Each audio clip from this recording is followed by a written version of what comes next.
Diana Rossi slouched in her chair, staring blankly as yet another jingle bell-infested melody echoed from the overhead speaker. "You've got to be kidding me," she muttered. "One more Christmas tune, and I'm gonna snap."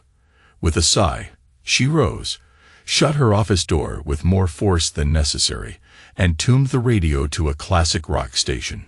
Guitars replaced sleigh bells. Better. She turned up the volume, flopped back down, and stared at her open spreadsheet, its cold glow filling the room. A knock broke the silence. "Yeah, come in," she called, not looking up. Victor Morgan stepped inside, eyebrows raised playfully. "Am I walking into a war zone?" She smirked. "Only if you brought mistletoe." He laughed and let the door click shut behind him. "Grab a seat," she said. "What's up?" Victor sat down. "Just wondering if you're actually going to show up at the company holiday bash this year, or avoiding it again." Diana let out a long breath. Still undecided. "You know how I feel about Christmas." "Yeah, you and the holidays have issues," he said. "I've also got a pile of reports that's threatening to crush me," she added. "You've got a team. Delegate," he said, shrugging. She gave him a sideways glance. "You're not wrong." "I rarely am," he said with a grin. "I delegate to you, you pass it on. It's the circle of corporate life." Diana rolled her eyes. "How about you shut up and have lunch with me instead?" Tempting offer. The usual spot. "Of course. I'll grab us a table." 20 minutes good." She nodded. "I'll wrap up and meet you." 25 minutes later, Diana pushed through the door of the diner. Victor was already seated, waving her over.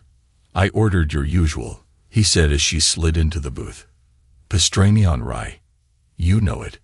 "Thanks," she said as the waitress placed their drinks down. Victor watched her take a sip. "All right, sis," he said, his tone shifting. "Something's going on." "Spill." She set her glass down slowly, giving him a cautious look. "What makes you say that?" "You're off. It's not just your yearly holiday funk." "Is this about the tech guy?" Her jaw tightened. "Don't call him that." "You're right, sorry," Victor said quickly. "But seriously, he works on computers. You run the company's finances. It's a mismatch." Diana leaned back. "Colin isn't just some guy who fixes printers. He's a senior network engineer, global infrastructure, multi-million-dollar projects." Victor raised an eyebrow. "Oak, but let's be honest. You probably earn triple what he does." "Close enough," she admitted. "And that doesn't bother you?" She shrugged. "Not really." Victor leaned in. "You're the one stuck juggling work and home while he's off flying around the world." "Exactly," she said. "But Colin's good to us. He's kind to Joel. He's a present father, even if he's not physically here all the time." Victor frowned. "A great dad who's barely home. That's a tough sell." She gave him a weary look. "You know, when your wife passed, I showed up for you. You don't have to fix this for me. Just listen." Victor nodded. "I hear you, but something else is weighing on you, isn't it?" Diana hesitated, then set her sandwich down and stared at the table for a long moment. "Christmas Eve will mark 15 years since Mom passed," she said quietly. "Heart failure. She worked herself into the ground trying to hold us together." Victor's expression softened. "I didn't know it was Christmas Eve." "And Dad," she added. "He died Christmas Day, plane crash. He was flying home to surprise us. I was 9. Victor leaned back, stunned. "That explains a lot. Every time Colin boards a flight, I panic," she said, her voice trembling. "And I'm terrified I'll burn out like Mom did. Give everything and end up alone." Victor hesitated, then asked gently, "Do you think Colin's being unfaithful?" She looked up sharply. "No, that's not him. He may be absent, but he's loyal. I know that much." Victor reached across the table, resting his hand over hers. "Just know I'm here, Diana. For you and Joel, always." Her eyes softened. "Thanks, Victor. That means more than you know." "Anytime," he said with a quiet smile. They finished their meal in silence. Diana checked her watch and groaned. Damn, I've got to get back before they assume I fled the country. Victor chuckled. You're the CFO. Pretty sure you're allowed a lunch break. Even so, she said, standing. There's work to do. Hopefully, the team didn't burn the place down while I was out. Thanks again for everything. You know where to find me, he said. Anytime. She nodded, grateful, and walked out. Victor watched her go, his thoughts turning. Colin doesn't deserve her, he thought. Maybe, just maybe, this is my shot. A quiet grin crept across his face. Outside, Diana paused by her car. Across the street, a man in worn clothes held out a sign, asking for spare change. People walked past him like he was invisible. Why can't people just work hard like Mom did? She wondered bitterly, shaking her head as she climbed into her car and drove off. Back at the office, Diana checked in with her team and reviewed the latest reports. Pleased with their progress, she gathered her files and returned to her office. The second she sat down, syrupy Christmas music blasted from the ceiling speaker. She groaned and picked up the phone. Can someone from it come kill this music? She asked. A young technician showed up moments later, lugging a small ladder. He climbed up and twisted the speaker knob until the sound clicked off. Silence, Diana thought. Finally. Thank you, she said with a sigh of relief. You're welcome, the tech replied with a polite smile. And Merry Christmas. Diana forced a tight smile. Same to you, she said flatly as he left. Why can't people treat December 25th like any other day? She thought. Why not say Happy April 17th instead? She closed the door and returned to work. Hours flew by. By the time she looked up again, her coworkers were bundling up to leave. Night, Diana. One called as they waved. Good night, she said, forcing a smile. It was 5 p.m., and she had no intention of clocking out yet. Too much to do. Once everyone was gone, she picked up the phone and dialed Colin's parents. Hello, Doris answered cheerfully. Hi, Mom, Diana said warmly. She called her in-laws Mom and Dad for years. Well, hello, Diana, Doris replied. Still stuck at the office? I'm afraid so. Year-end chaos, Diana said with a weary laugh. Oh, I remember those days, Doris chuckled. How's my boy doing? He's being a little angel, Doris said fondly. Right now, he's in the den with Russell, but he misses his daddy. I know, Diana said softly. So do I. I'll get him for you. A moment later, Joel's sweet voice came through. Hi, Mummy. Hi, sweetheart, Diana said, her face softening. Are you having fun with Grandma and Grandpa? Yes, Grandpa's reading me a story. That sounds great. How was school today? It was okay, Joel replied. I did my homework and Grandma checked it. Good job, honey. I'm proud of you, she said. Do you miss Daddy? Yeah. Do you think he'll call me tonight? I think he will, she said. I'm hoping so. Will he be home for Christmas? I believe so. You know how much Daddy loves spending Christmas with you. I love spending it with him too, Joel said sweetly. Okay, Mommy, I'll let you go. I love you. I love you too, baby, Diana said, blinking away tears. Give Grandma and Grandpa a kiss from me, okay? I will. Bye. The phone rustled as Doris came back on. Are you working late again? Yeah, Diana said. Every night this week, honestly. I've got to finish everything before the party on the 23rd. If Colin doesn't make it back early, could you keep Joel a little longer? I hate to ask. Say no more, Doris said warmly. We love having him. Thank you, Mom. I really mean it. Not a problem. He looks just like Colin, you know. Russell can't stop smiling when he's here. Thanks again, Diana said softly. She hung up, staring at the screen for a moment, gratitude mixed with guilt. Her in-laws were so generous, but she hated not being able to balance work and motherhood better. If only Colin were home, she thought. At 7:20, her phone buzzed again.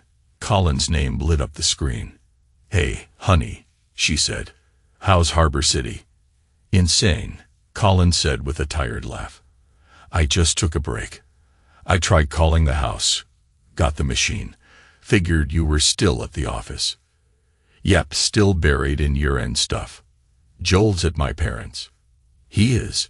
He misses you like crazy." "I miss him too," Colin said quietly. Diana hesitated, then spoke. "I miss you, Colin. How much longer is this going to go on?" Colin sighed. "Diana, we've been through this. I don't know, hopefully not much longer, but it's part of the job." "I know," she said, her voice low. "But I'm tired. I don't know how much more I can take." "Join the club. Will you be home for Christmas?" she asked. He chuckled gently. "What's this? You growing fond of Christmas all of a sudden?" "I just want you home," she said. "Joel needs you. You know how much he looks forward to this." "I know it," he said, "and I'm doing everything I can to wrap up the job and come home. I want to be there too."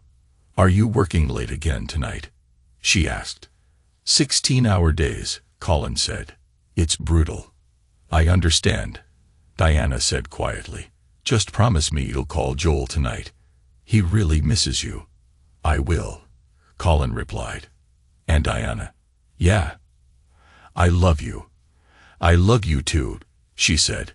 They ended the call with soft goodbyes and gentle promises. But when Diana turned back to her screen, the exhaustion finally caught up. She shut everything down, pulled on her coat, and headed for the exit. "Good night, Mrs. Rossi," said the night guard. "Good night, Charlie," Diana replied, grateful he hadn't said Merry Christmas. Most of the staff knew by now not to. Driving home, she passed rows of glowing houses, lights twinkling, trees in the windows. Her house was the only one on the block dark and undecorated. Colin usually did the lights. When he did, it looked like something off a postcard. He said it was for Joel, but Diana knew it was for him too. Colin loved Christmas. So did Joel. But Colin had been gone for 6 weeks, coming home only on weekends. Last weekend, not even that. A site emergency kept him in Harbor City. At least he called every night. But calls weren't enough anymore. She pulled into the garage and shut the door. Inside, the house felt hollow. She disarmed the alarm, dropped her purse on the table, and walked into the quiet kitchen. On the table, a note from Doris. "Lasagna's in the oven, still warm." Diana smiled. Doris reminded her so much of her own mother. Gentle, thoughtful, caring. She sorted through the mail, bills, junk, a stack of Christmas cards, all from Colin's side. Her own family didn't send any, didn't exist anymore. No siblings, no cousins, no aunts or uncles, just her. Colin's family had become hers. She invited his closeness with them. The lasagna was still warm. She served herself a slice, poured a glass of wine, and ate in front of the TV. Afterward, she cleaned up, locked the doors, and headed upstairs. On the way, she paused by an old framed photo. She was about 7, smiling between her parents. A tear slid down her cheek. "If there's any justice in this world," she whispered, "they'd still be here." Just a little justice. Is that too much to ask? Upstairs in her bedroom, Diana slipped into her robe and sat on the edge of the bed. She grabbed Colin's pillow and hugged it tightly against her chest. "Why can't you be here with me?" she whispered. "Don't you realize how much I need you right now?" The pillow, of course, had no answers. She placed it gently on his side of the bed and exhaled slowly. Victor's words echoed in her mind. "Colin's a good man, but he's never around anymore." And he wasn't. Last week, it was Coral Beach. The week before, Linfield. Now Harbor City. What next? And for how long? Diana had always out-earned Colin, and until recently that had never bothered either of them. But tonight, with Victor's voice stirring doubt, it felt different. She thought of the women she knew, some in her own building, who had left husbands too focused on work. Absent, while their wives managed everything else. Diana wasn't baking cookies waiting for her husband to come home. She was the breadwinner, the engine that kept things running. And Victor had a point. She had once encouraged Colin to aim higher, to chase promotions, but he always said, "It doesn't work like that in my field." "When will it happen then?" she had once asked. "I don't know," Colin had said. "Guys like me can stay in the same role for years. You have to adapt constantly or get left behind." Diana sighed. "Well, if something doesn't change soon, it will. And fast. I'm tired of being the one left behind. Tired of telling Joel his dad's gone again." She thought of other women's stories. Affairs they kept secret. "If no one knows, no one gets hurt," they'd said. Her thoughts drifted to Victor. His steady hands, confident eyes, and quiet presence. She imagined slipping into his bed, giving herself to someone other than Colin. It would be easy with Joel at his grandparents', and Colin hundreds of miles away. No one would know. Downstairs, she made tea and sat in the front room, robe wrapped tightly around her. This was the first time she had seriously considered cheating. Would she? Could she? If Colin ever found out, would he leave her? Or would he understand? They'd never talked about infidelity. It had always been assumed. Faithfulness, no exceptions. But now she wasn't so sure how either of them would respond. She told herself not to act on impulse. Not yet. Not before Christmas. When the laundry finished, she moved it to the dryer and headed back upstairs. Crawling into bed, she stared at the ceiling, unsure how much longer she could keep doing this. The next 2 days blurred together. Wake up, shower, dress, coffee, work late, crash into bed. She checked in with Joel each evening, called Doris and Russell, and briefly spoke to Colin. On Wednesday, she went to Russell and Doris's house for dinner. Joel had lit up when he saw her. At work, she kept her distance from Victor. He invited her to lunch both days, and both times she politely declined, citing deadlines. That Wednesday night, just after she walked in the door, the phone rang. Colin's voice came through. "Are you really home?" he asked. "Of course," she said. "I just got back from dinner at your parents'. Joel was so happy to see me." "They told me," Colin said. "So does that mean you're finally done with the end of your reports?" "Pretty much," she replied. "Just a few formatting things left. How are things on your end?" "Actually going really well," he said. "We'll be flipping the switch tomorrow afternoon. If all goes smoothly, we'll wrap everything up by tomorrow night." "So when are you flying home?" "The earliest I could book was 2 p.m. on the 24th, Colin said. 2-hour layover in Bay Bridge, so I probably won't land until late.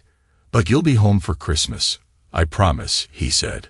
Then, in a John Wayne voice, added, "God willing, and the creek don't rise." Diana laughed.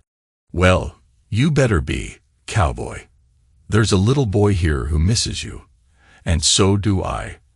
"I miss you guys too," Colin said. "More than you know." "I love you, Colin," she whispered. "I love you too," he replied. He hesitated, then asked, "Are you going to the company party tomorrow?"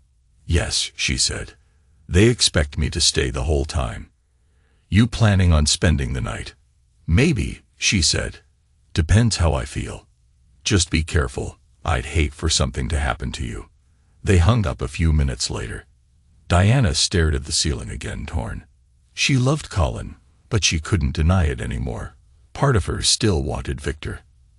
The next morning, Diana wrapped up her reports by noon and handed them to Victor. "Outstanding work. As always," Victor said, flipping through the pages. "The board will be impressed." "Thanks," Diana said. "You should take a breather. Send your team home early. And I assume you're coming to the party." "I'll be there," she replied. "Will your husband be joining?" "He's still in Harbor City, not flying in until tomorrow." Victor nodded, then handed her a small envelope. "I booked you a hotel room, just in case. I'd hate for you to end up with a DUI. You can check in this afternoon." It wasn't unusual. Senior staff often stayed through the night after the party and executive meeting. "Thanks for thinking of me," she said. "I booked the penthouse again," Victor added with a smirk. "Hot tub. Great view. Maybe after the meeting you and I can unwind. Bring your swimsuit, unless you prefer not to." Diana arched an eyebrow. "Are you trying to seduce me, Mr. Morgan?" Victor grinned. "Would I?" She shook her head, laughing. "You're impossible." "So I've heard," he said. "See you tonight." "See you then." After grabbing the room key, Diana left the office, dismissed her team, and went home to get ready. She had her hair and nails done, packed a small overnight bag, and tossed in a bikini she'd barely worn all summer. She added a pair of pajamas she rarely used, slipped into jeans and a sweater, picked up her dry-clean dress and heels, and loaded everything into her car. At the hotel downtown, she walked through the lobby, arms full. Just as she reached the front desk, a voice called out behind her, "Excuse me, miss. You dropped your keys," a man said. Diana turned to see a stranger, tall, clean-cut, and striking. His eyes caught her off guard, bright blue with golden flecks near the pupils that almost shimmered. He handed her the keys. "Here you go." "Thank you," she said as their hands touched. A small jolt ran through her fingers. "Sorry, static shock," he said, smiling. "Must be," she murmured, blinking. "Thanks again. Merry Christmas," he added. "Yeah, you too," she replied, dazed.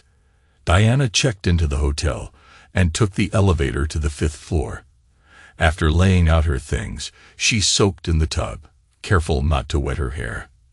But the warm water could not quiet her thoughts. Tonight, she might cross a line she hadn't approached in over 12 years of marriage. If Colin were here, she thought bitterly, none of this would be on my mind. But he's not. And Victor is. She caught her reflection in the mirror and froze. But for a moment, she thought she saw her mother's face looking back at her. Then it was gone. "What the hell?" she whispered. Splashing cold water on her face, she pulled herself together, reapplied her makeup, and headed downstairs. It was showtime. The ballroom was already alive with chatter and music. The first person she spotted was Franklin Evans, chairman of the board. "Mrs. Rossi, you look stunning tonight," he said with a warm smile. "Thank you, Mr. Evans," Diana replied. "You remember my wife, Evelyn?"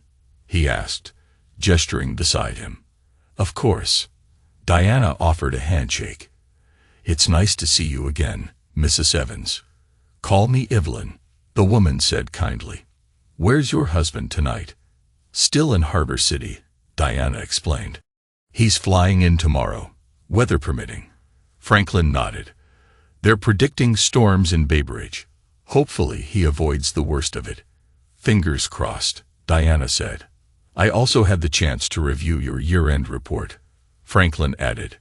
"Excellent work." "Thank you. I appreciate that," Diana said. "It was good seeing you again," he said. "Merry Christmas, Mrs. Rossi." "Merry Christmas," she replied, raising her glass before slipping into the crowd. She made her rounds greeting coworkers and their guests. Eventually, she found herself face to face with Victor. His eyes lit up when he saw her. Well, Victor said, grinning. "You look incredible tonight." "Why, thank you," she said with a small bow. "And you're looking sharp yourself." "I clean up okay," he said. "After dinner, care to join me for a dance?" "Maybe," she replied playfully. "But first, we should probably eat." "They're already getting started," Victor said, guiding her toward her table. Diana sat with colleagues from her department, while Victor took his place at the head table beside the Evanses and other board members. After a few minutes, Victor stood and tapped his glass. "Good evening, everyone," he said. "Welcome to Morgan & Sons' annual holiday party. Franklin asked me to keep this short so we can all get to the filet mignon, so I'll do my best." Laughter filled the room. "Thanks to the report by our CFO, Mrs. Diana Rossi," Victor continued, I'm happy to announce that your bonuses are safe. More applause and cheers followed. This year was tough for the company and the economy, he said, growing serious. But we pulled through thanks to your hard work, commitment, and resilience. On behalf of the board and shareholders, thank you. Merry Christmas. Enjoy the night. He gave a nod to Franklin, who gave him a thumbs up, earning more laughs. Dinner was smooth and relaxed. People asked about Colin's absence, and Diana answered graciously. Afterward, guests began drifting to the dance floor. Victor approached again. Nice speech, Diana said. Thanks, little lady, he said with a smirk. Since we're both flying solo tonight, care to dance? Absolutely, she said. They moved together across the floor, close, but not too close. People knew they were friends, and neither wanted to stoke gossip. Still, as the night wore on, they kept finding each other again and again. Their connection grew more noticeable with every slow song. You're beautiful tonight, Victor whispered. Diana looked up at him, tempted to suggest they go somewhere private when pain shot through her head. She gasped and crumpled, grabbing at her skull. The music stopped. Victor dropped beside her. Diana, he said, supporting her head gently. She's burning up. Should we call emergency? Franklin asked, stepping closer. No, Diana whispered, her voice weak. Just help me to my room. I need to lie down. She's been overworked, Victor said. She just needs rest. An employee brought water and Tylenol. Victor helped her sip slowly and handed her the pills. Let us take her, Mr. Morgan, said Regina, a colleague. Victor stepped back reluctantly as Regina and Natalie helped Diana up and walked her to the elevator. He watched until the doors closed. 30 minutes later, the women returned. She's asleep, Natalie said. Fever's down, she just needed to crash. Good, Victor replied, visibly relieved. Thanks. I'll check on her in the morning. In her room, Diana stirred, disoriented. She sat up, realizing someone had changed her into pajamas. Then it came back. Regina and Natalie had helped her, tucked her in. The clock read 12:30 a.m. She swung her legs over the edge of the bed and sat still. That's when she noticed a strange glow at the foot of the bed. She looked up and gasped. Her parents stood before her, glowing versions of the people she'd loved as a child. Mom. Dad. She breathed. Is it really you? Yes, Pumpkin, her father said softly, using the nickname she hadn't heard in decades. Tears welled in her eyes. How is this possible? You're dead. I must be dreaming. Her mother smiled gently. It's not a dream. It's complicated, but we're here. One day you'll understand, her father added. But why now? Diana asked, trembling. What do you want from me? We want you to be happy, her mother said, and to stop yourself before you make the same mistake I did. What mistake? Diana asked, frowning. Her mother looked at her husband, then back at Diana. The one that cost your father his life. The same mistake you're about to make with Victor Morgan. Diana flinched. You know, we're dead, not blind, her father said, half smiling. Her mother's voice softened. Be honest, you want his attention. That's why this is happening. That's not true. Diana snapped. You don't understand. I understand better than you think, her father said gently.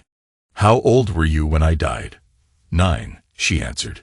Same as Joel is now, her mother said quietly. The words hit hard.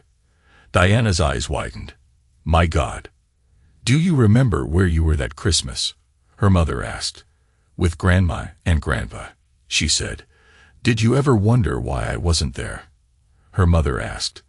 You were working, Diana said slowly. That's what Grandma told me. Her mother lowered her eyes. No, I was with someone else, a man I shouldn't have been with. You cheated, Diana whispered, stunned. Her mother gave a slow, solemn nod. Yes, your grandmother, God bless her, called your father and begged him to come home. He caught the first flight he could. He never made it. Diana's voice cracked. My God. I was angry, just like you, her mother said. I didn't see how hard your father was trying. I was selfish.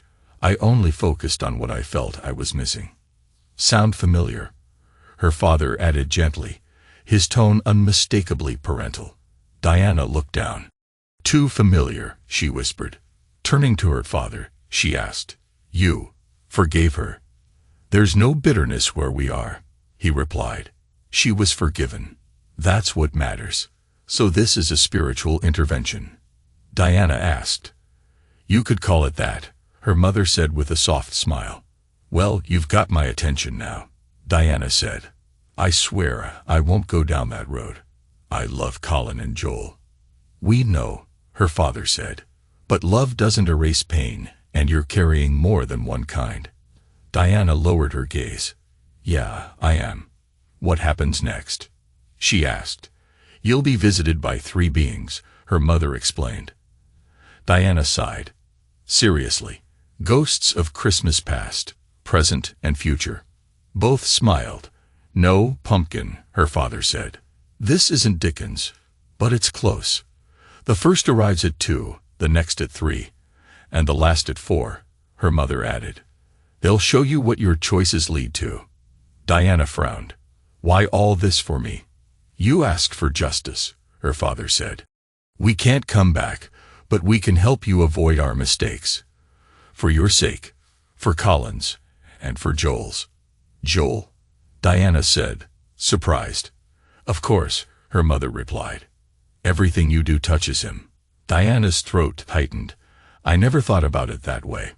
Our time's almost up, her father said gently. But we're always with you. Can I hug you? Diana asked, her voice trembling. Please, I've missed you so much. We've missed you too, her mother said. But we can't touch you. Just know we love you, always. I love you, she whispered. And we love you, pumpkin, her father said with a warm smile. In a blink, they were gone. Diana reached for the space they'd occupied, but it was empty. Shaken, she slid beneath the covers and glanced at the clock. 1:00 a.m., just a dream, she told herself. It had to be. But what if it wasn't? She closed her eyes. Wake up. Wake up. Diana jolted upright. A voice had sliced through her sleep like a bell. She blinked at the clock. 2:00 a.m.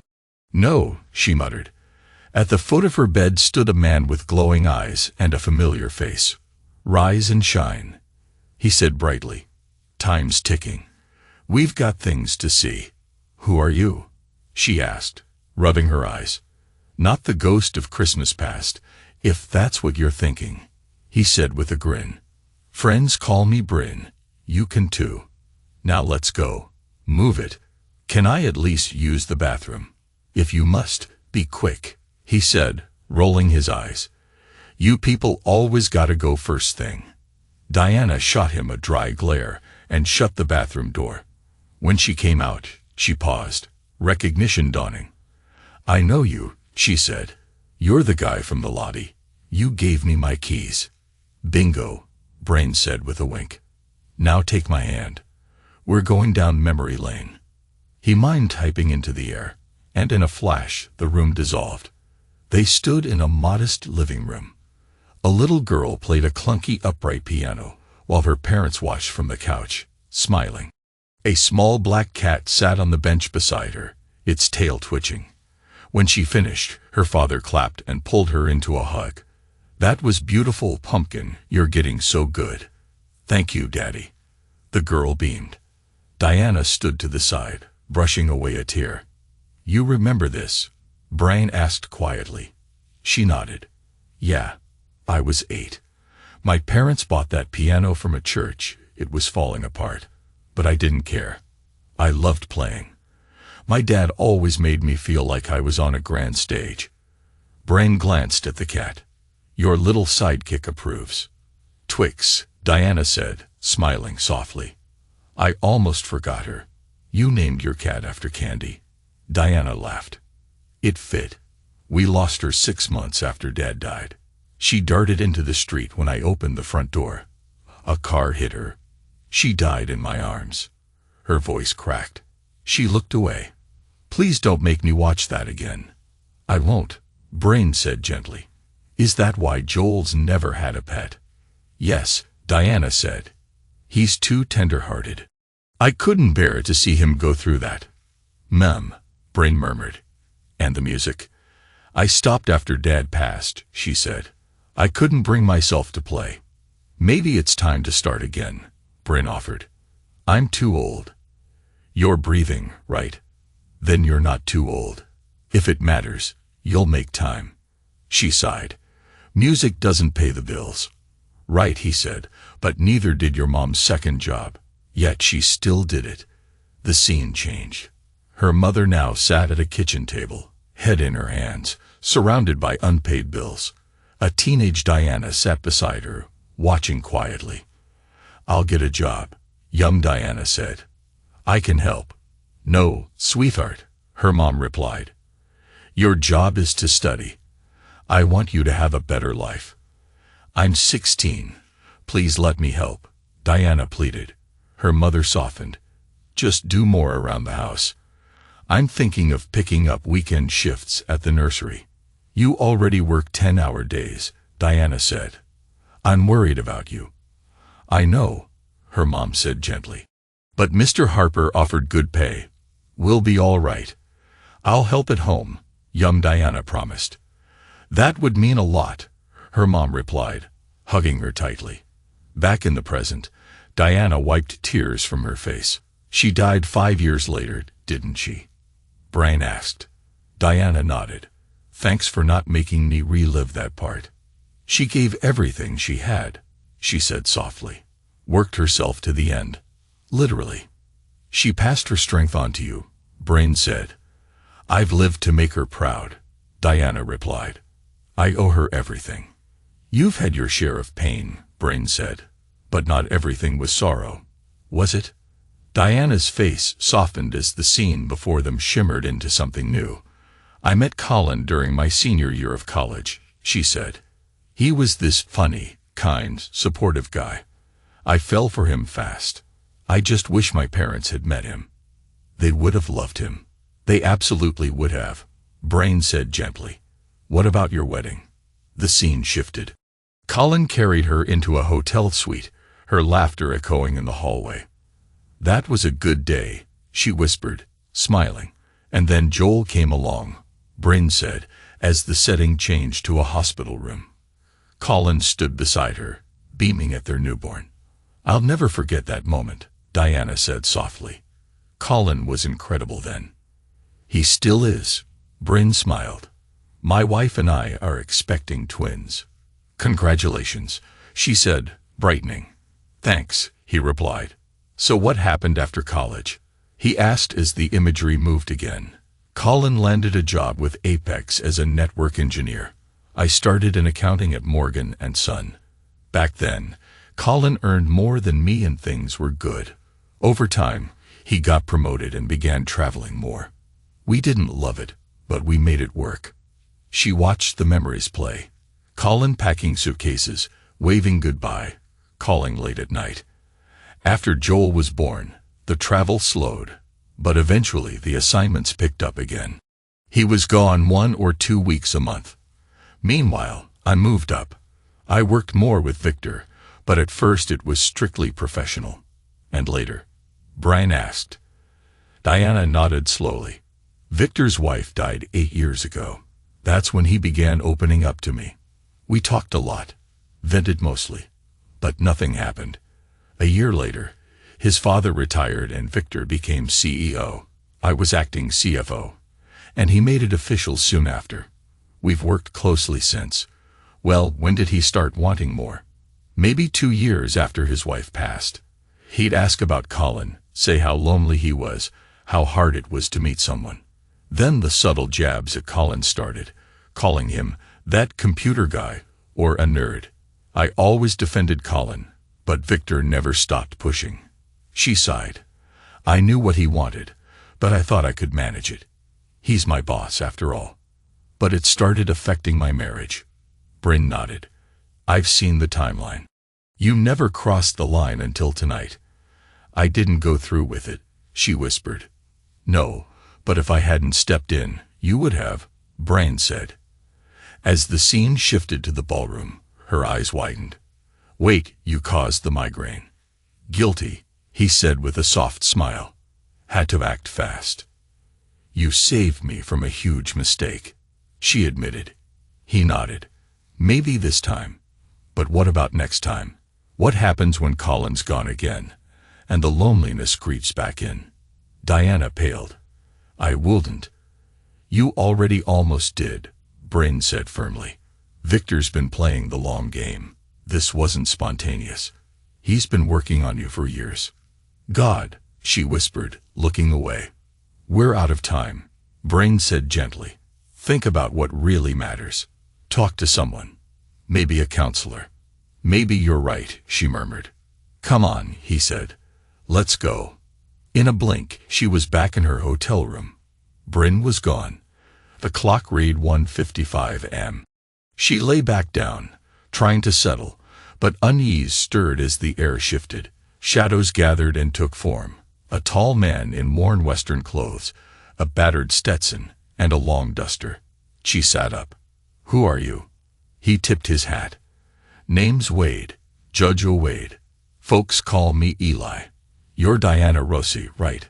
Yes, she said cautiously. Well then, he said, his Texas drawl smooth, best get up. We've got ground to cover.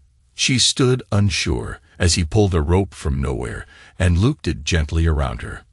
What is that for? She asked. Just making sure you don't drift off, he said. Things might get bumpy. Where are we going? This way and that. I heard you're not too fond of Christmas. She gave a small laugh. It's not my favorite. May and Pa used to say they felt sorry they had no shoes. Until they met a man with no feet. Know what I mean? I think I do, she said. He smiled and gave the rope a tug. Hang tight, little lady. A flash of brilliant light burst around them. When it cleared, Diana stood on sun-baked soil beside a small adobe house beneath a wide sky. Where are we? She asked. Just outside Stoneville, Redwood. Christmas Day, 1854. 1854. She repeated, stunned. Yep, Wade said. Hear that? Diana tilted her head. From inside the house, voices sang Silent Night, raw but heartfelt. Yes, she said softly. I hear it. We weren't church folk, but we always sang together. My brothers and I competed for who could sing loudest. Diana smiled, wiping a tear as the door opened, and several men stepped outside. In the distance, riders approached on horseback. Who are they? She asked. Native Americans. Wade nodded. Sure are. Back then, we called them Indians, but they were neighbors, not enemies. Pa made a deal with their tribe when we settled here. We shared what we had. The riders dismounted, greeted warmly by the family. That's my dad up front, Wade said proudly. Diana watched, eyes narrowing as one younger man burst into laughter at something said by a tall native man. That was you, wasn't it? Sure was, he grinned. The one beside me is Windrunner, fastest guy I ever saw. What was so funny? He chuckled. Old joke. He'd see a big woman in town and say, I want to marry her. When folks asked why, he'd say, big strong woman, good for a bull and a plow. Told it every time, still cracked me up. Diana laughed. So, what happens next?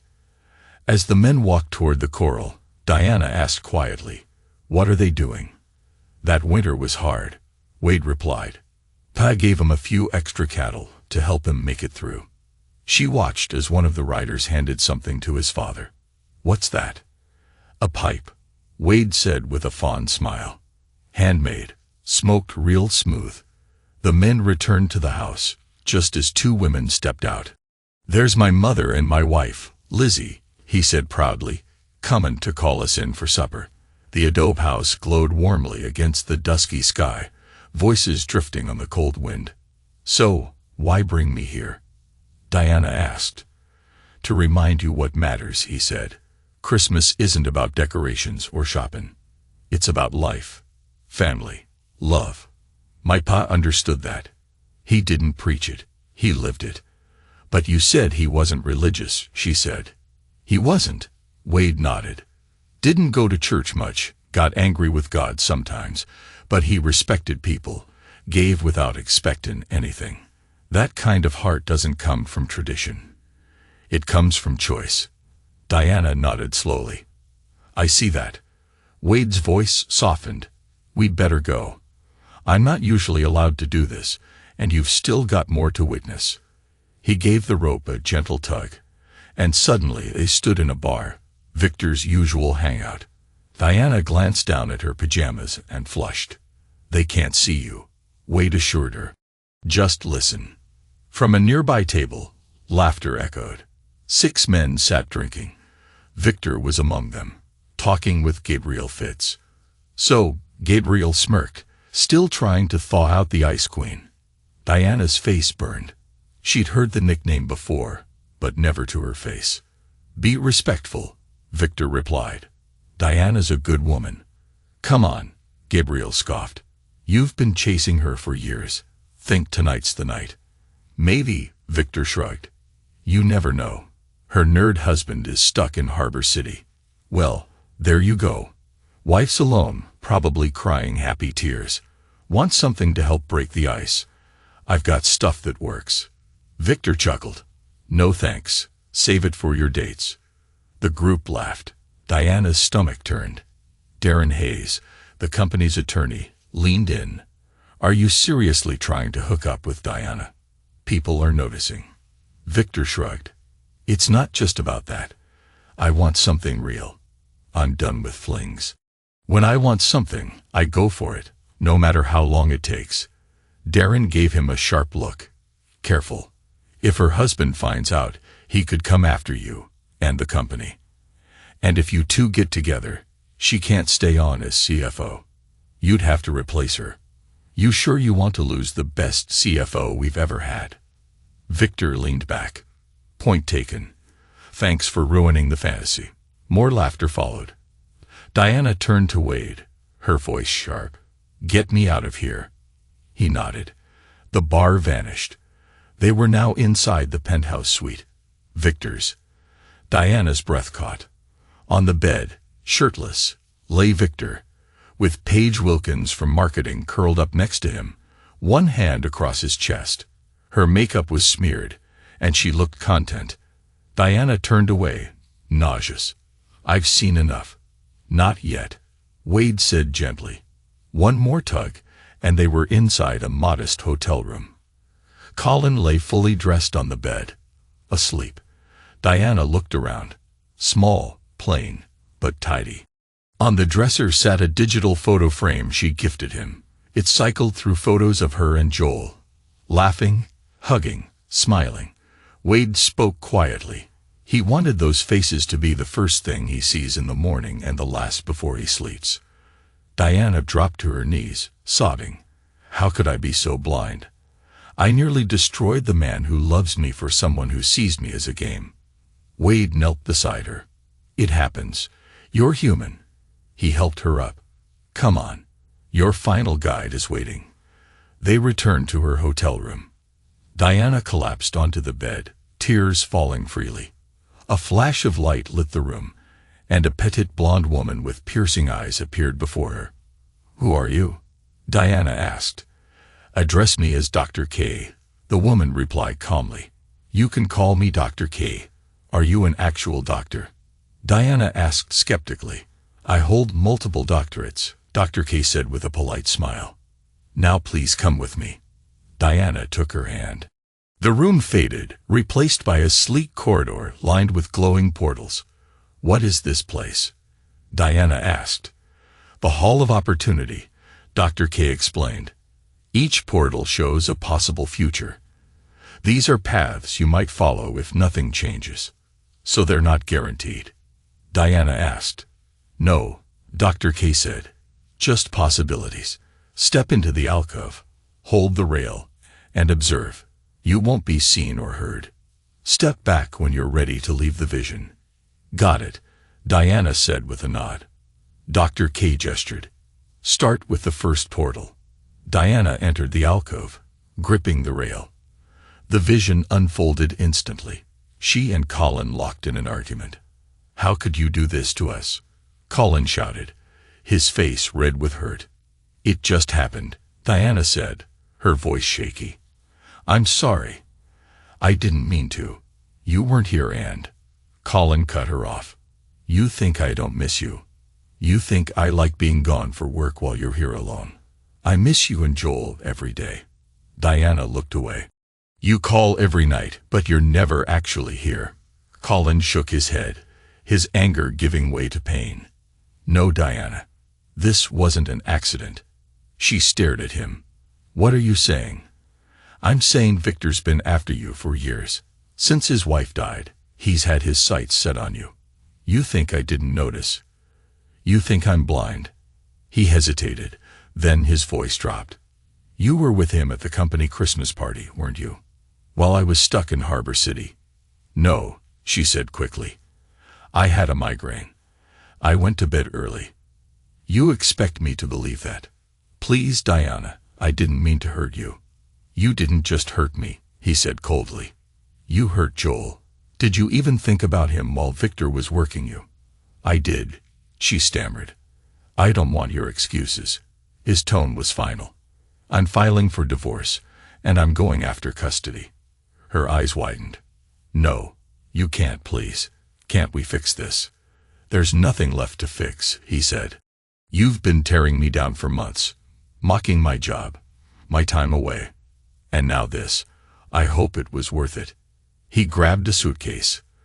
I'll be gone for a while. When I get back, I expect you to be out. He walked out. Diana crumbled to the floor, sobbing. The vision faded. Diana stumbled out of the portal, shaking. No, please, no. Actions have consequences, Dr. K said calmly. Step into the next alcove. Diana moved forward. She now sat in a booth across from Victor in a diner. So, did the nerd file yet? Victor asked with a smirk. He did, Diana replied flatly. He wants custody, alimony, and support. Seriously, what a joke, Victor laughed. My attorney says he'll probably get them. You make more. And Doris can testify that she kept Joel when he traveled. Diana looked uncertain. Maybe. She sighed. Most of my stuff's still in storage. I'll need help moving. Of course. Listen, I know you're going through a lot. But I love you, Diana. And I know you feel it too. Maybe after the divorce you'll think about marrying me. She hesitated. That's fast. The papers aren't even signed. But yes, I have feelings for you. I wouldn't have slept with you otherwise. Let's get through the divorce first. Victor smiled. I've waited this long. I can wait a little longer. The scene ended. Diana backed away dizzy. Dr. K gestured. Next. She stood outside Colin's front door. Doris opened it. What do you want, Diana? I'm here for Joel. It's my visitation day. Doris's face was firm. He doesn't want to see you. I want to hear that from him. Fine, Doris said, stepping aside. Inside, Joel sat on the couch, expression blank. Hey, sweetie. Ready to come with me? He turned slowly. I'm not going anywhere with you. Diana froze. Joel, it's me, Mommy. You hurt Dad, he said, voice trembling. I hate you. I don't ever want to see you again. Please don't say that. I mean it, he shouted. You're not my mom anymore. Get out. He ran upstairs and slammed the door. Diana tried to follow, but Doris blocked her. You hurt him, Doris said. Leave him alone. You turned him against me. You witch, Diana screamed. Doris stayed composed. I'll ignore that once. But Joel makes his own choices. He doesn't want to see you. Defeated, Diana walked out. She collapsed in her car, sobbing into the steering wheel. What have I done? Carol, now Diana, stepped back from the vision, her tears falling freely. "Accurate, are these?" she asked. "If you continue down this road," Dr. K replied, "they're over 99% certain." She pointed to the next alcove. "This summarizes your next few years." Diana entered. A courtroom. The judge addressed the room. "After reviewing the case, I grant the plaintiff's petition for divorce. Colin Rossi retains full custody of the minor child, Joel. Visitation rights go to the defendant." Diana's stomach sank.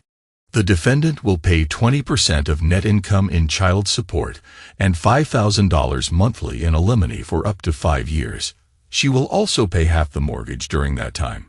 Marital assets will be split, 60% to the plaintiff. Wedding rings must be returned. The defendant will revert to her maiden name." The gavel struck. Diana walked out silently, numb. Next, she stood in a small chapel. Dressed in white, she exchanged vows with Victor. They honeymooned in Hawaii for 2 weeks.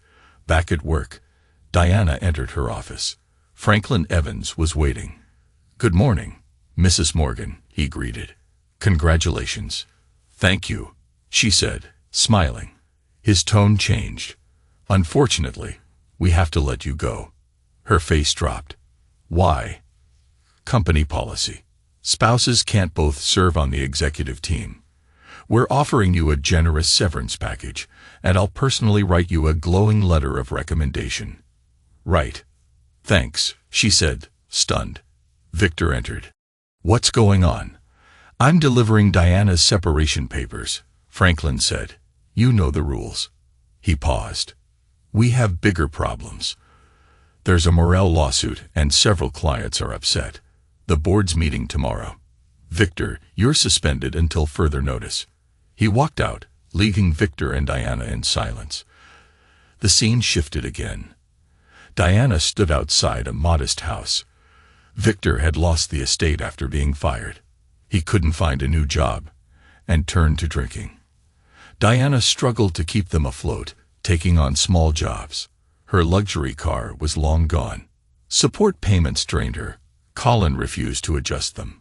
Joel still refused contact. Every letter was returned unopened, stamped refused by addressee. All this, Diana thought bitterly, unlocking the door, because I fell for the wrong man. Inside, voices echoed from the bedroom. Her heart sank. She opened the door and saw Victor in bed with a young woman, maybe 22. They looked up in surprise, but seeing Diana unmoving, went back to what they were doing. Without a word, Diana turned, walked into the bathroom, spat in the sink, and returned. "Get out of my house, you filthy prostitute," she shouted. The girl bolted from the bed, scrambling for her clothes before fleeing. "You son of a witch," Diana yelled at Victor. "I gave up everything, my marriage, my family, for you. And this is how you repay me." "Diana, don't. Just don't," she snapped. "You've wrecked my life. You won't work, won't help, but you've got time to fool around. I want you out. Now." She yanked open his closet, tossed his clothes on the floor, and hurled his toiletries from the bathroom. He scrambled to collect them, but she stopped him. "Leave it, just go." A few hours later, he stuffed his things into the car and drove off. Diana collapsed onto the couch, sobbing, hating herself for ever trusting him. The vision shifted. A newspaper clipping announced Colin's marriage to Naomi Stevenson. The photo showed them glowing with happiness. But what crushed Diana was seeing 16-year-old Joel standing proudly beside his father as best man. She watched from the back of the chapel, unnoticed. When the officiant pronounced them husband and wife, Joel stepped forward, hugged Naomi, and whispered, "Welcome to the family, Mom." Diana fled in tears, returning to her tiny apartment. She curled into bed, sobbing into her pillow, her thoughts dark and spiraling. She stumbled from the portal, shaking. Dr. K caught her. "Is this almost over?" Diana asked, voice breaking. "One last script," Dr. K said gently. "It's the hardest." Diana swallowed hard. Worse than that. Dr. K nodded. But I'll be right beside you. They walked to the final portal. Dr. K took Diana's hand. This is 20 years from now, she explained. Accuracy, about 85%, assuming nothing changes. A cold wind greeted them as they stepped through. A digital sign read 2:15 a.m., December 25th. Empty streets, icy air. A single homeless woman pushed a squeaky cart through the desolate downtown. You brought me here for this? Diana asked, confused. Dr. K's voice was soft. Dickens once wrote, "This is the night for the well-fed to gather, and the starving wretch to lie down and die." Diana said nothing, eyes fixed on the woman who sat against a building, cradling frostbitten hands and mumbling to no one. She's dying, Dr. K said. Diana whispered, from what? Everything. Cancer, malnutrition, mental illness, but mostly loneliness and grief. Diana's voice trembled. Where's her family? She lost them 20 years ago. Diana looked again, and her breath caught.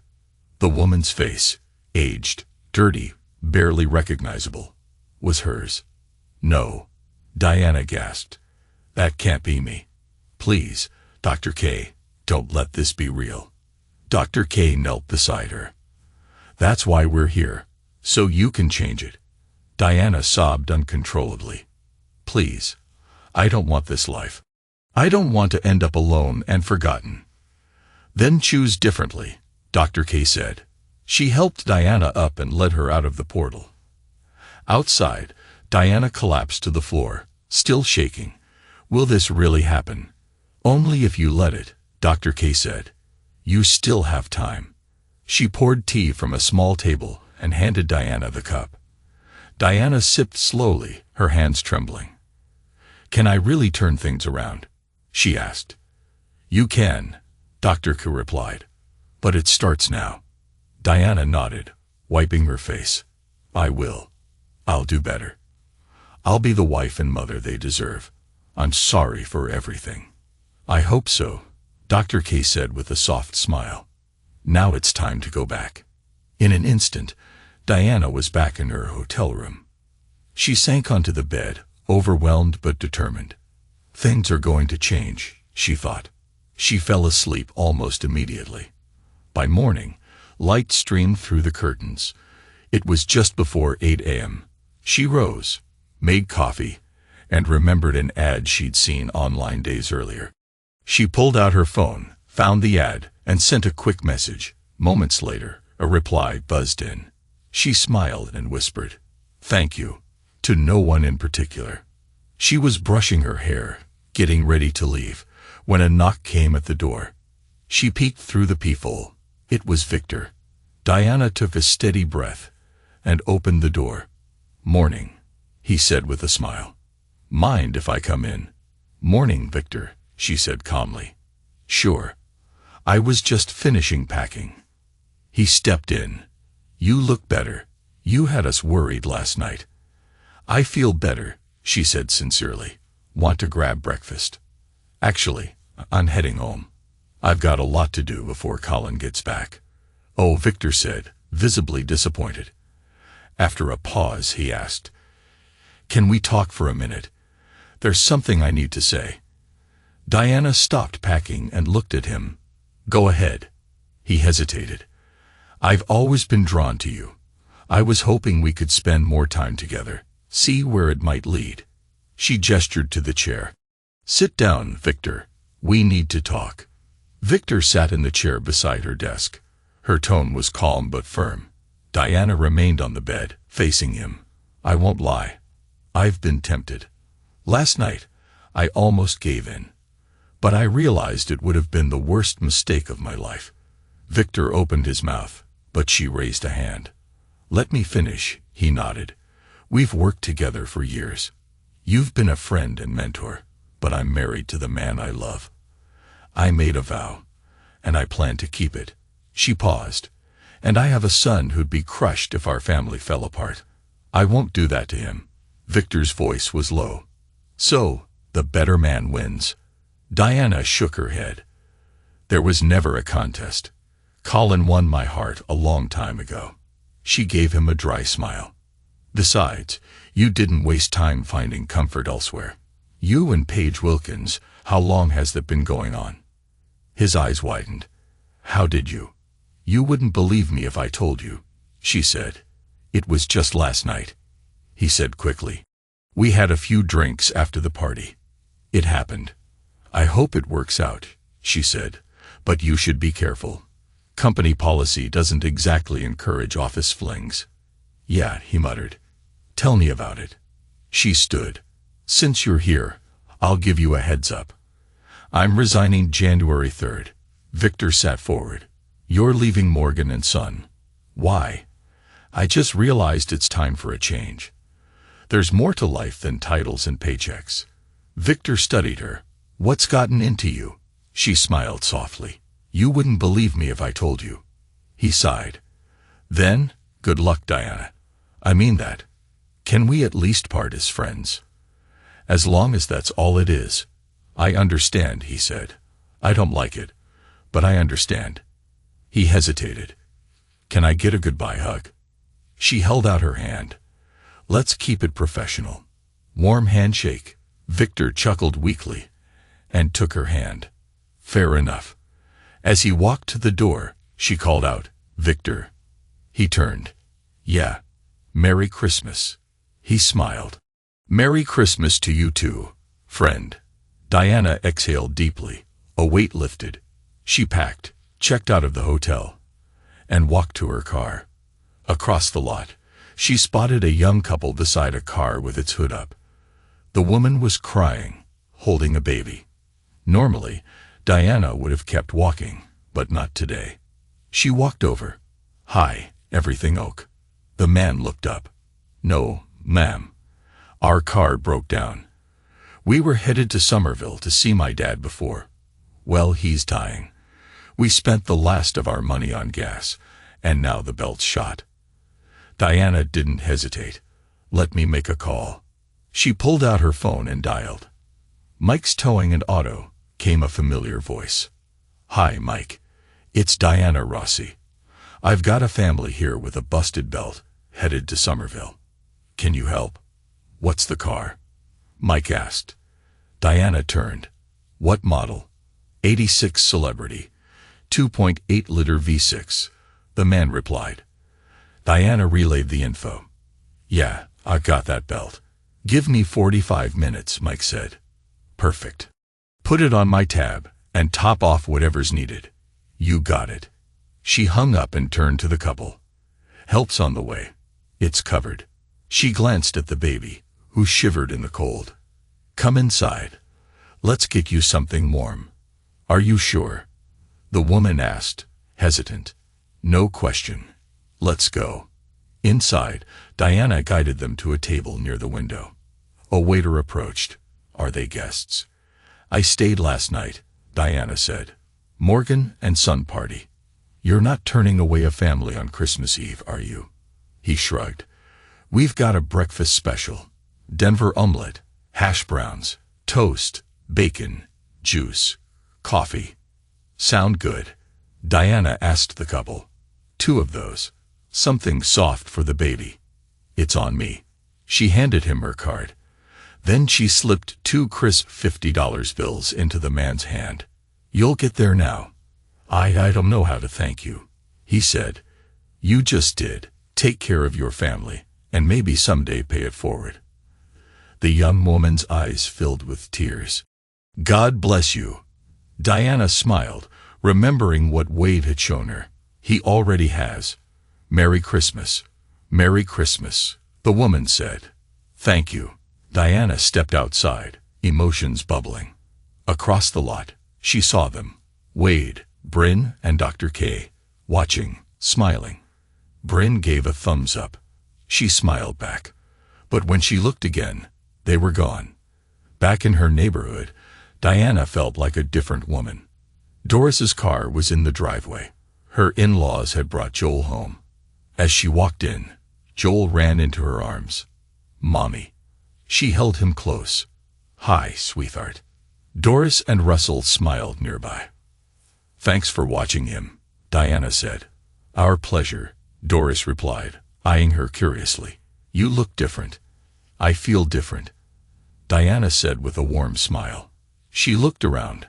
No decorations, no lights. Turning to Joel, she asked, Do you know where Daddy keeps the Christmas stuff? Joel blinked. Yeah, I think so.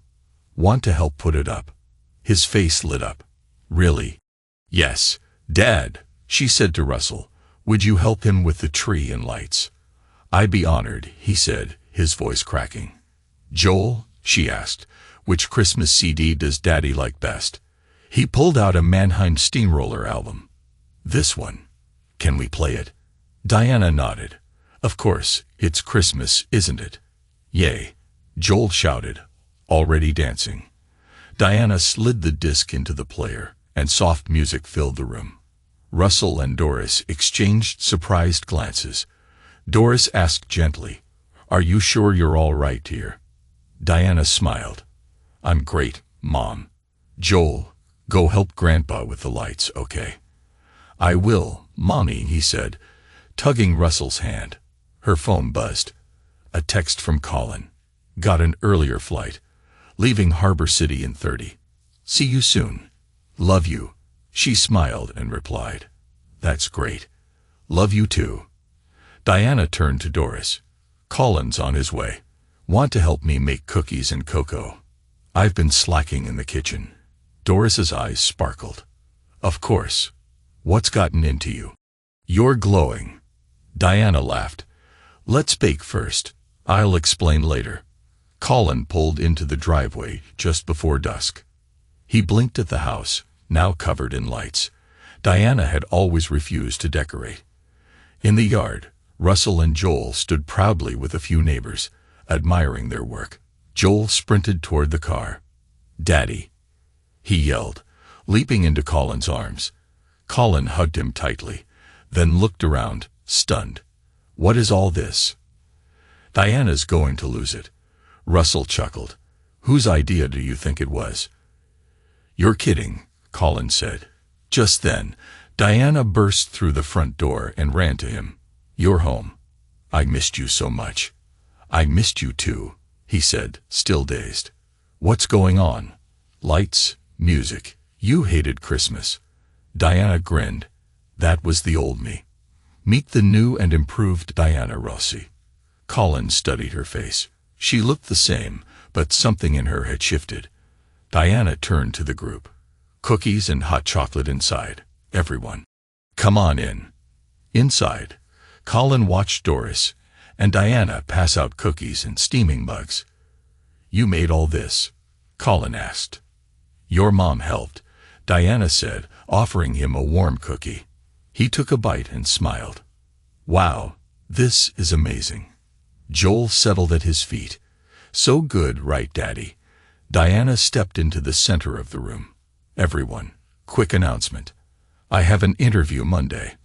I'm leaving Morgan & Son in January. Colin blinked. You're quitting? Why? I just realized it's time for a change. We'll talk later. Colin smiled. Then I've got news too. The Harbor City job finished early and under budget. My boss was so happy he promoted me. Starting January 3rd, I'll manage the local ops center. Diana gasped. No more travel. Are you serious? Dead serious. Think you can stand me being home every day? She threw her arms around him. I'd love that. Russell clapped Colin on the back. Proud of you, son. Later, as guests left, Doris confirmed they'd see the family for Christmas the next day. After Joel was tucked in and read to, Diana and Colin lay in bed together.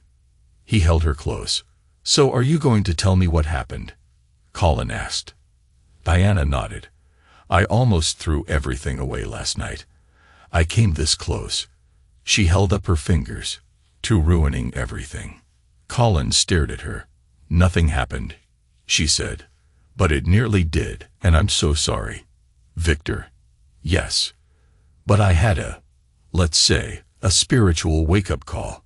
I saw what would have happened if I'd gone down that road. I resigned this morning. Colin raised an eyebrow. That explains the weird text he sent me. What did it say? Colin pulled out his phone and showed her. The best man won. Congrats. VM, Diana laughed. I thought he was being sarcastic. Colin said, want me to go kick his butt? No need, she smirked. Life will do that for us. So what's this new job? A nonprofit, helping homeless families rebuild their lives. Colin looked surprised. You, working with the homeless? I've changed, Colin. I've been selfish for too long. Today I helped a stranded couple on their way to see the man's dying father. I paid for their car repairs, got them breakfast. It felt right. He looked at her with pride. I'm proud of you. I want to be the kind of wife and mother you both deserve. I'm sorry for everything, Colin. You didn't deserve the way I treated you. I love you. And I always will. Colin kissed her forehead. I love you too. And I forgive you. She hesitated. There's more. I saw things. Visions. I met 3 guides. Bryn, Wade, and Dr. K. They showed me where my life was headed. Colin listened quietly. Sounds like quite a journey, he said when she finished. Maybe I'll meet them someday. Maybe, she smiled. The next morning, they opened gifts, then spent the day with Russell and Doris. Diana was glowing, lighter than she'd been in years.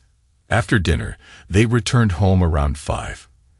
On the porch sat a basket. Colin walked over and pulled back the red blanket. Inside, a puppy lifted its paw and wagged its tail. Joel squealed. A puppy. There was a card. Colin read it aloud. Merry Christmas. Campy S.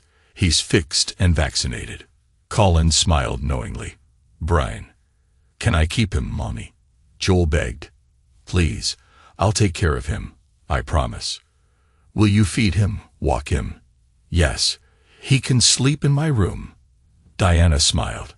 Every boy needs a dog. Yes, you can keep him. Best mom ever, Joel shouted, hugging her. Inside, Diana made hot chocolate while the family curled up on the couch. Colin, she said, pointing to a corner. Would a piano look good there? He raised a brow. Planning to take lessons. I used to play. I want to learn again. Maybe by next Christmas I can play Silent Night for us. I'd like that, Colin said. A lot. As the movie A Christmas Carol played on TV, Joel turned to them and said with a smile, God bless us, Mommy, all of us. Diana looked into his eyes and just for a moment saw her father's face smiling back at her. It vanished with a wink. Tears welled in her eyes as she pulled Joel into her arms. God bless us, my precious boy, she whispered.